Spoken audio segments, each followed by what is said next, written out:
So, what do I believe in? This is easy. I believe it myself. But I don't mean that in a New Age self-esteem sort of way. I mean it in a very literal way, actually. My mother is part Hawaiian, and she doesn't speak the language fluently. When I was born, her oldest son, she called 2 family friends 4,000 miles away in Hawaii and said, I'd like some suggestions for a name for my son in Hawaiian. And they both suggested essentially the same name, which is why I was named Kaimipono, which is seeking for righteousness. So I believe in omens, and I believe in seeking for righteousness. Now, some people might say, Kaimi, you're at a Sunstone conference. Clearly, you came to the wrong place. but I would actually disagree. I think that this is a great place to seek for righteousness, and not just in the Abraham and the angel sense of find 50, no 40, no 30, no 10. Actually, I've learned a lot of things at these sorts of conferences, and on topics ranging from women's spirituality to church history, to different ways to approach God. There's a lot of righteousness here.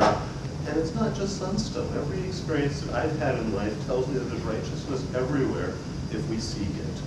I'm inspired by the example of Joseph Smith. He had a deliciously omnivorous spirituality.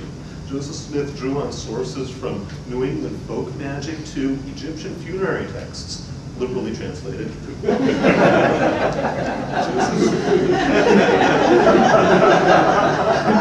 Joseph Smith said, one of the grand fundamental principles of Mormonism is to receive truth, let it come from whence it may.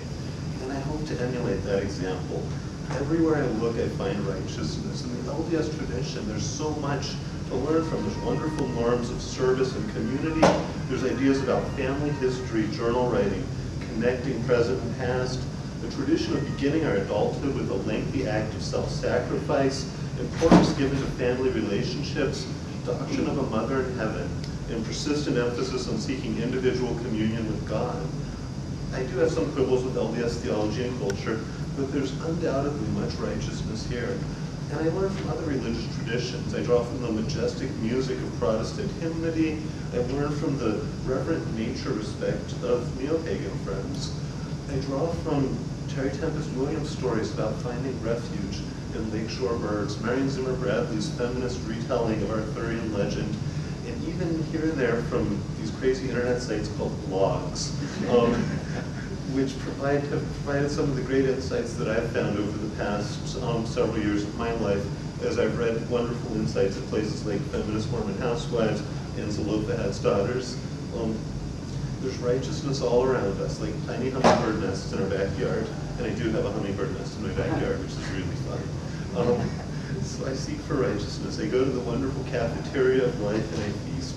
We take the good and let the bad fall away, share it with friends and family, and we can commune together. Seeking righteousness is, like President Monson said about life itself a couple of months ago, a journey. So it may be a bit self-centered, but I do believe in seeking for righteousness. And as somebody once said, seek and you shall find.